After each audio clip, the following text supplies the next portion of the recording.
खुलुमबाय गोजोन फुंबिलि बयनिसिमबो नोंथांमोनखौ आंनि चेनेलाव गासैखौबो बरायनाय बावहरग्रोनाय थाबाय आसा खालामो नोंथांमोना खौरांखौ नायनानै मोजां मोनगोन। बिधानसभा बिसायख'थिया जेसेबांनो खाथि सफैदों एसेबांनो राजखान्थि दैदेनगिरिफोरनि सोलाय सोल' जानायखौबो नुनो मोननाय जादों।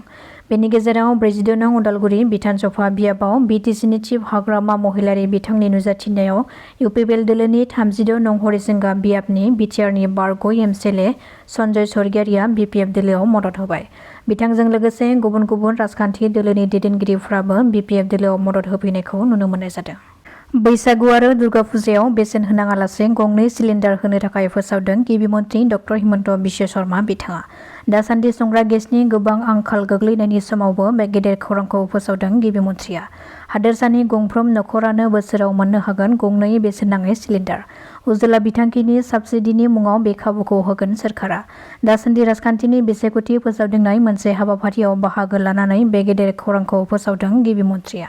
चिरांनि बिजनियाव लामा जाब्रबथायजों सासे सुबुङा गोब्राब जोखोम जादों। खौरां मोननाय बादिब्ला स्कुटिजों फैबाय थानाय समावनो हरखाब गंसे ट्रेक्टरा गोरोन्थि दिगजों फैनानै स्कुटिखौ सौख्रांदों, जेराव स्कुटि सालायना फैनाय नारायण दास मुंनि सासे सुबुङा गोब्राब जोखोम जादों। जाथाय जानाय लोगो लोगो फाहामथायनि थाखाय नारायण दासखौ देहा फाहामसालियाव दैथायहरनाय जायो। मिथिहोनाय बादिब्ला जाब्रबथाय जानाय नारायण दासखौ खुख्लुं गियानज्योति गेजेर फरायसालिनि फोरोंगिरिमोन होननानै खौरां मोननाय जादों। राजखान्थिखौ लानानै जेरैथिंबो सोमजिदों हिंसायारि जाथाय। बे खेबाव गसाइगावनि कासेबारियाव बिसायख'थिनि हिंसायारि जाथाय, जेराव फरायसा दैदेनगिरि पाउल टुडुनि न'खौ सिनायनो हायै दुथां सुबुंफोरा हरनि समाव सावनानै गालांदों। न'खरनि सुबुंफ्रा मिथिहोनाय बादिब्ला हरनि उन्दुफुबाय थानाय समावनो सिनायनो हायै सुबुंफोरा फैनानै सावनानै गालांदों। बे अर खामनाय जाथायखौ न'आव थानाय दाउ बोरमाफ्रा गाबबाय थानायावसो सिखारनानै बे अर खामनायखौ नुदों आरो अरखौ खोमोरनो नाजानाय समावनो गोबां गोख्रैथिजों खामनायनि जाहोनाव अरखौ खोमोरनो हायासै, जेराव न'आव थानाय बाख्रिजों आबुं माइ मुवा बेसाद गासिबो खामनानै सेवहांगार जायो होननानै मिथिहोदों। लामा जाब्रबथायजों सासे सुबुंनि जिउ खहा। लामाजों थांबाय थानाय समावनो हरखाब उल्था दिगजों फैनाय गंसे गोबां गोख्रैथिजों फैनाय गारिया सौग्रावनायनि जाहोनाव गोब्राब जोखोम जायो। जाथाय जानाय उनाव जायगानि सुबुंफ्रा गोब्राब हालोदाव देहा फाहामसालियाव लांदोंमोनब्लाबो नाथाय गोब्राब जोखोम जानायनि जाहोनाव देहा फाहामसालियावनो जिउ खहा जायो। सुलुङाव मिथिहोनाय बादिब्ला बे जाब्रबथाय जानाय सुबुङा गावनि जुलि जानो गोनां फिसाजोनि थाखाय जुलिनि लाइजाम राननो थाखाय थांनाय समावनो बे गिख्रंथाव जाब्रबथाया सोमजियो। जुलिनि थाखाय नखराव गासिबो खामानिया लाहार फाहार जाखाबायमोन, नाथाय दुखुनांथाव फिसाजोनि जुलिनि सिगाङावनो बिफाया लामा जाब्रबथायजों अबथिरायै जिउ खहा जानो गोनां जायो। मध्य प्रदेशआव सोमजिदों बे दुखुनांथाव जाथाया। कार्बि आंलं जिल्लानि डकमका पुलिस थानानि बेन्दोंआव थानाय लांहिन सोहोर 29 नं माहारियारि राजा लामायाव गिख्रंथाव जाब्रबथाय, जेराव बे जाब्रबथायाव जायगायावनो बालिगावनि बकुल बैसोनि 8 बोसोर बैसोनि फिसाज्ला मन्टु बैसोआ जिउ खहा जायो। लामा बारस'नो नाजानाय समावनो दिपुनिफ्राय डकमका फारसे खारलांनाय ट्राक गारिया हुख्रेमलाङो। जाथायखौ खालामनानै ट्राक सालायगिरिया खारखोमालाङो। बे जाथायनि सायाव पुलिसआ दायो संदाननाय खामानिखौ जागायबाय होननानै मिथिहोदों। इउपिपिएल सरकार गैला नालाय जयनिं जाबाय।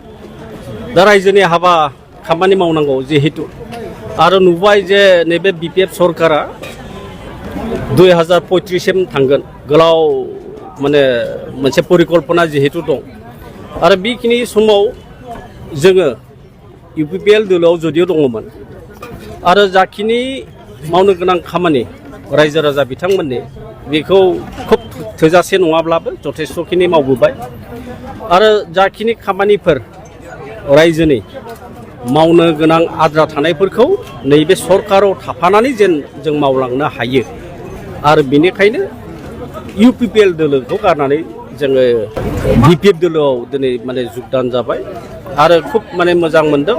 मानो होनना बुङोब्ला जोङो जिहेतु एनडिएफबि बेकग्राउन्डनिफ्राय फैनाय जोङो साफा जोङो दैदेनगिरि आरो बिनिखायनो जि एनडिएफबिनि माखासे इसुसफोर थाबाय, जोंनि केसफोर दाबो माने पेन्डिं दङ आरो बेजों लोगोसे दाबो बहुद केडार्सफोरनि एनडिएफबि सोद्रोमा बिथांमोननि केसफोरा दाबो वारेन्टआव माने फैयो।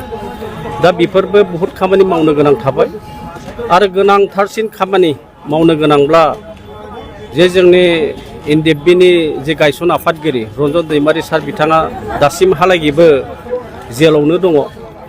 दा बिनिखायनो नैबे दानि सरकारनि मुरब्बि मानगोनां हाग्रामा महिलारि बिथाङा मोनसे खोथा होदों जे नैबे सरकाराव थानाय समाव जे जेलाव थानाय माखासे एनडिएफबि दैदेनगिरि इनक्लुडिं रन्जन दैमारि बिथांखौ दरननायनि जि बाथ्रा आरो बेजों लोगोसे जाखिनि केसफोर बेफोरखौ उइथड्र खालामनायनि जि बाथ्रा आरो बेखौनो नोजोर होनानै बिथाङा खामानि मावलांगोननि जि मोनसे आसा होदों आरो बेखौनो जोंबो फोथायदों आरो जों जिहेतु एनडिएफबि बेकग्राउन्डनिफ्राय फैनाय जोंनि संग्राम जोंनि दुखु दाहा जोंनि नांनाय जोंनि बावसोमनाय बेफोर गासैबो बाथ्राखौ सोरबा सासे संग्राम हाथियार हमनानै संग्रामजों फैनाय बे मुरुबियासो बुजिगोन